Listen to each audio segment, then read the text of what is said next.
15 minutes ya masano. Ya vrai. Ya masano. Ya vrai. 15 minutes ya masano. 15 minutes ya masano. Ya vrai. Basango ya masano ya ndembo. Foot. Masano ya makofi. Bibo tuto mo kato lokola libanda. Basket, volley, handball, topé, rugby, tennis de table, ping-pong, long tennis. Tous les jours. Ya vrai. 15 minutes ya masano. Mbote na bino bansamba boninga akolanda basango na nzela ya 15 minutes. Totombe bino bongo bolandi bolamu edition na biso ya mokolo lelo pe topesi bino mbote. Esengeli ko ba ndiko na 15 minutes en cette édition lelo ko pesa na bongo na reprise ya formation licence BCAF ko pesa na bongo mbala oyo awa na centre technique national courant pauvre. Mipa wapto mikuti pe to kosimba lisusu bongo séminaire monene esamaki bongo na hôtel Soutani na matali bongo éducation na mami matali anti dopage. Nde ba mama makamoma bale to koleba bongo na edition na biso ya 15 minutes masano ya mokolo ya lelo. 15 minutes ya masano. Ya vrai. Jamais ezala, jamais salama na TV moko awa na leo. Bongo tofonga basango na biso mokoma leo bande ko 15 minutes masano pona kotalisa bino ete reprise topé deuxième partie à formation licence BCAF et kopesa ma direction technique nationale ya FECOFA et ko sa mabongo awa na centre technique national Courant Pauvre bipa yo apito mikuti lelo na commune ya Ntsele sengeli koyeba ete bazwaki bongo deux modules motikali nde yango bakolandisa na mikolo e bakosala awa na centre technique national tango bango bakendaki bongo stage ya nini koyekola to pe kotia na misala mambi e bango bayekolaki na deux modules oyo bazwaki bongo o libandeli. Direction technique nationale ya FECOFA ekamara bongo na Deten Medar Lusadisu Baselwa nde elongo na une édition moko leo tolobeli bongo oyo ezali bongo évaluation ya ba aprena banson niveau nini e bazongi nango sima ya stage oyo bango bauti kolekisa sima mbala kisi bazwaki bongo na première partie pe alobeli bongo contenu ya deuxième partie ya formation à licence BCAF okati ya malakisi ene ezali bongo na ba intervenant e bazali wana kasi moko lelo 15 minutes masano ezwaki bongo kaka monsieur Mayala lokola intervenant nde elongo na ye tolobeli bongo importance ya formation licence BCAF pe tina nini oyo formation ou licence BCAF et salisaki bongo na carrière na mingongo abongo pesa bibino bongo na nzeta bilili et 15 minutes masano et kotalisa bino. Bien entendu, il est prévu la formation de la CAF et que après chaque module le candidat puisse rentrer dans leur fief et s'exercer. Donc au retour maintenant c'est le troisième module. On a eu l'occasion de faire un check-up de comment ils se sont sentis, est-ce qu'ils ont pu mettre en application la matière reçue, quels sont les ressentis. Et puis, on a entamé le contenu du troisième module. Et le contenu du troisième module, c'est beaucoup plus centré sur la médecine, la physiologie de l'effort, donc tout ce qui est préparation physique et les entraînements spécifiques, comme aujourd'hui, nous avons introduit dans la formation des entraîneurs et l'entraînement de gardien de but, et parce que c'est un poste clé dans le football, c'est un poste ce qui fait défaut dans notre football, et que les entraîneurs souvent sous-estiment.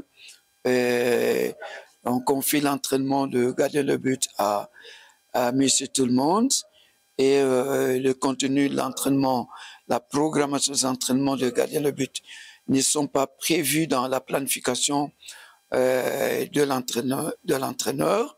Et donc c'est ce que nous avons voulu qu'ils comprennent que c'est un poste important dont le gardien de but a besoin des entraînements techniques, tactiques et sur le plan psychologique, aussi sur le plan physique. Et nous allons parler de la médecine, du sport, la récupération avec le docteur Bungu et tout ce qui concerne et les premiers soins, la traumatologie. Et nous allons aussi aborder l'analyse vidéo qui aujourd'hui est devenue indispensable pour la quantification de l'entraînement, pour l'analyse, l'observation et l'analyse des entraînements. Donc ils auront aussi ce cours sur l'analyse vidéo. et la préparation physique avec et les experts de la fédération. Formation oyo eza lokola classe parce que biso entraîneur na niveau ya CAF asengaka biso po osala mosala ya ki entraîneur il faut tanga. Donc eza lokola moto ake classe asali cours ya médecine po akoma médecin. Okoma pe entraîneur il faut sala pe cours. Donc yango wana mais cours yango pe ezalaka niveau par niveau pe étape par étape. Yango wana lelo tozali awa mpona entraîneur oyo bazosala licence B ya CAF. Yango toyaki to intervenir topesa oyo esengamaki na biso topesa par rapport ya préparation ya gardien de but. Eza lokola parce que lelo na intervenir en tant que instructeur lokola molakisi. Voilà. CAF emonaki ete na bambula oyo tozali Afrique tozo bimisa lisusu gardien ya makasi te lokola bambula euta koleka. Yango wana esalaki milulu moko année passée, disons en décembre 2023 babengisaki bato yo baza na mwa mayele na continent mobimba ngai pe nazalaki choisi nde tokendaki kosala cours po tokoma balakisi ya oyo bakolakisa gardien de but. Donc esali ke biso tokoma lokola balakisi ya balakisi. Donc ndenge babengi instructeur. Yango wana epesi biso ndingisa ya kozwa mayele oyo toza nango toya kopesa na oyo pe baolakisa bana po département ya gardien de but ekende liboso to produire gardien ya qualité ebele ndenge Afrique ebandaki koproduire na ntango ya kala mais ezosenga pe implication ya fédération nyonso ya gouvernement pour que makambo oyo ekende liboso esalama ndenge tolingi yango esalama. 15 minutes ya masala ya vrai jamais ezala jamais salama na TV moko awa na leo. Totika kana mbi matali bongo formation à licence BCAF pendant 15 minutes ensemble pour na kotali sabino été formation et yambala et à licence BCAF ezali bongo na 25 participants to pesa kibino wakumba bango na édition na biso ya mikolo milika ki kuna musika ba uti bongo na 6 provinces awa na République démocratique du Congo ndakisa Congo central Katanga Kananga Bandundu Kinshasa pe Lualaba. Okati ya bango nyonso nde 15 minutes masano tuna ki bango lolenge nini stage na bango ele kaki nini oyo bango basimbaki na première partie ya formation licence BCAF ndenge ni stage ele kaki pe lolenge ni bako yamba bongo deuxième pe dernière partie ya licence BCAF nde mokwale oto je pona bino bongo tokala oyo azali bongo chef ya promotion Zola Pembe de Trésor pe Violette Mbenza Masevu bango nde mutu balobi na mbi matali bongo ndenge nini ba formation na bango de kaki pe pas tant na bango ya stage. Stage l'équipe bien na joie grâce ya ko passer stage nanga na LK 47 en tout cas na stage et 3-4e module au bandi vraiment de comprendre maramususo yo lobby to banda osala bien te permettre biso tozonga bato un peu ça tozona marambo ebele vraiment étant qu'entraîneur tozala qui ignorant surtout sur l'endurance, sur la vitesse. Donc, ça n'a pas notion belé ou vraiment te demander quoi battre sur dosage, il y a la séance, quoi donner et n'attend ni au copé sango. Donc, aussi opportunité le lot avec les instructeurs ou basawana pour nabiso. On a apprendre biso lo koni ni ko sala et n'attend ni au copé sango. Vraiment, ça eloko moko tobanda ignorer. Autrefois tobanda osala PPG différemment, mais lelo vraiment tozongi na ba norme ndenge mibeko zosengela biso yango penza. Aujourd'hui, on a appris l'importance du gardien de but et ce qu'il vaut par rapport à un système que l'entraîneur peut mettre en place. Donc souvent, c'est un poste qui est un peu négligé par les entraîneurs. Parfois, on les laisse dans les mains des préparateurs des gardiens. Et aujourd'hui, par rapport à ce qu'on a appris, on a compris que c'est un poste très clé. Nos séances d'entraînement, chaque fois, l'entraîneur principal doit donner au préparateur des gardiens quoi travailler par rapport à son thème. Donc, par rapport à notre stage, on a déjà fini les premiers, deuxième module. On était au stage, on a pratiqué ce qu'on avait appris au premier, deuxième module. Donc, on a été à la pratique et on a remis les stages, les rapports des stages, et par là, on a au troisième et quatrième module. Bon, ce n'est plus les mêmes milieux. Déjà, ici, on est beaucoup plus concentré que là où on était avant. On reste sincère et puis très enthousiaste à apprendre des nouvelles matières qui sont préparées pour les 2 derniers modules. Je dirais que globalement, on est satisfait dans la mesure où le premier et le deuxième module nous a permis d'avoir les bases de cette formation liée à la licence BCAF et aussi nous permettre d'effectuer des stages avec des outils pédagogiques qui nous ont permis d'être à la hauteur des assignations et des objectifs qui nous ont été demandés au niveau des clubs là où nous avons effectué ce stage. Je dirais personnellement que je suis vraiment satisfait de ce qui a été fait et que nous sommes dans la continuité de ce travail-là. D'abord, d'une manière un peu générale, c'est une licence qui concerne beaucoup plus des enfants, des jeunes de plus de 15 ans. Et quand nous voyons cette tranche d'âge, c'est vraiment l'âge requis pour le football de haut niveau actuellement, parce que la professionnalisation actuellement commence dès l'âge de 16 ans. On peut avoir un jeune joueur signé pro.